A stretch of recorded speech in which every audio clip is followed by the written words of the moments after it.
All right, g'day. So the humble squat, arguably the best exercise we can do, but unfortunately there's a lot of people that haven't gotten the basics right in this exercise. So this is why I want to start with an unweighted body weight squat, just to get the body position right before we start adding weight to it.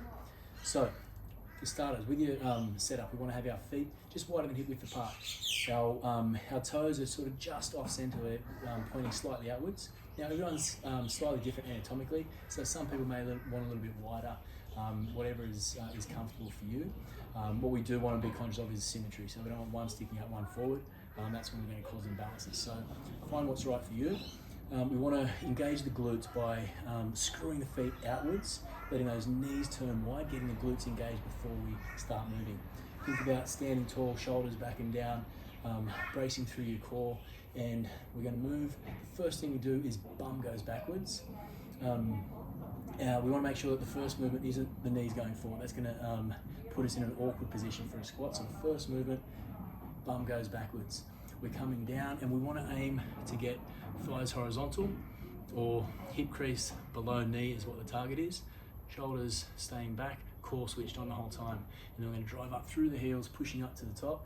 And at the top here, we feel that squeeze of the glute as we get to the top. Now turning that side on. So this is what I mean by leading with the bum. Get your knees screwed out first. From here, the bum goes back as we come down. And we want to get that horizontal thigh. We also want to make sure we're in a relatively upright torso. If we're too far forward, it's going to change what goes on with the lower back.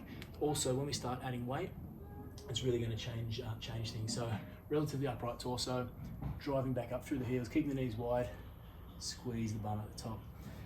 If you're having trouble with these things, if you're having trouble with the knees staying wide, if you're having trouble bracing your core and keeping that relatively upright torso, choose an easier version of the exercise, reduce the weight, go back to holding on to a TRX or whatever it is, but get the basics right first before you start adding weight. Otherwise, it's going to lead to injury.